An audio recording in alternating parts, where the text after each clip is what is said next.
Unë e kumë përdor qumshtin e dhisë. Edhe hirën, jo kushtin, po hirën. Edhe djakën sa ma shumë, ata më ka dhënë forcë, edhe hudrën me limon.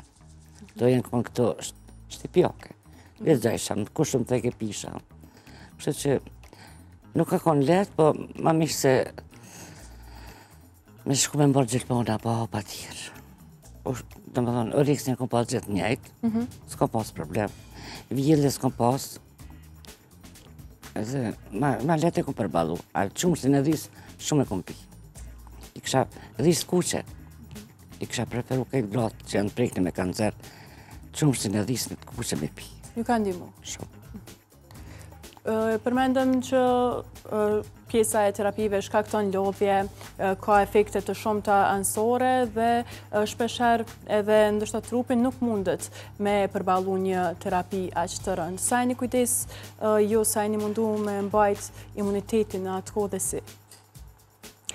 Ndëgjë, edhe unë i ka përdor gjitha këto në fillim, mirë po shumë varet për karakterit çfarë ka njeriu, organizmi si e përballon atë. Kështu që muj me thonë që gjithmonë i kam thonë kurajo anës tjetër, se sa është dashtë me më thonë kurajo dykësh mua. Kështu që besoj që kam kalu. Unë e di si, mirë po kom kalu. Edhe ndalesa ose pushimi nuk është i nevojshëm gjithmonë. Pusha ashtu sikur të tjerët, ta donë trupi. Mirë po, angazhimi gjithmonë ka qenë shumë i mirë se ardhën për mu. Edhe në momentet më të vështira, gjithmonë e keni mbajt vetën aktive? Gjithmonë. Aq sa ko mujtë. Edhe pse kanë qenë për shembull, muj me thonë prej krejt kësaj periudhe, 2 muaj kanë qenë me të vërtet shumë të vjetë, shumë të vështirë, sa që mos me thonë e kom pa vdekjen me sy, mirë po prap zhagaz, nguj, kom hesë dhe jam dalë në pa. Dyrësa ka thonë i madhi Zotë, sigurisht. Krimi tek pjesa e terapive, pjesa e efekteve anësore, e dim që shpesh tek gratë e prekura padyshim që ndikon edhe humbja në përgjithësi e flokëve, e qërpikëve, vetullave, çka do të qoftë, ju ka ndiku edhe kjo juve në pjesën psikologjike? Po, nuk ka ndikuar shumë te unë, si që thotë zonja Lumie, unë ma tepër e kam kursy rrethin, ata ma tepër u prekshin. Kështu që shpesh herë, kur binte zilja, unë isha pa për delja në derë edhe haroja që s'kam flok, po kush ishte aty në dojnë inkasant, kur më shifke ashtu e ullke kokën. Atëherë unë u këfilësha që si kam e qitësha. Kurse kur ishte bashkëtim aty, binte zilja, thoshte, qite njerë flokët. Po pse po mërzitesh ti? Po qite, unë për ty e ka. Kështu që ajo është një problem për shkak të mentalitetit tonë, që nuk duhet me qenë problem. Unë shpesh them,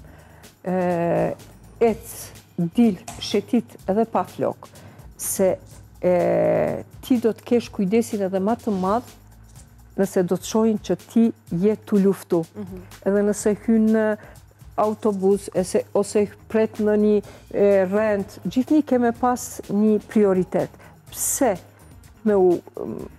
Jo nuk e din fëmijët, jo nuk e din nana, jo nuk e din zdi kush, po maskohet. Neve po dojmë me hudh poshtë atë stigmën. Më thonë, nëse unë në shpirtin time dhe në gjendjen time psiqike luftoj, pse të mbyllim në vete dhe të mshefe? Le ta din të gjithë se unë jam një prej atyre që luftoj. Prandaj edhe këto stigma duhet t'i hedhim poshtë, duhet të bisedojmë, duhet të tregojmë. Unë shpesh, kur e kam pas mbesën e vogël, ecte mbi kauqa, kapke për flok, ato flok në dilshin mu në këqyrke. Shkoj kete vajza këqyrke me a hek flok, nuk i dilshin. Kështu që me mosh edhe fëmijët u vetëdijsuan për kancerin e gjirit. Më thonë, prej familjes fillon.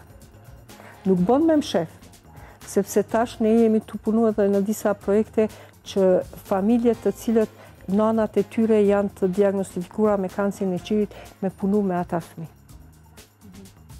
Se fëmijët që perceptojnë gjendjen e nanës, sidomos, se gjitha gjërat i marrin vesh, edhe shkojnë në një qosh edhe vetëm mendojnë. Çka mendojnë? Mendojnë humbjen e nanës.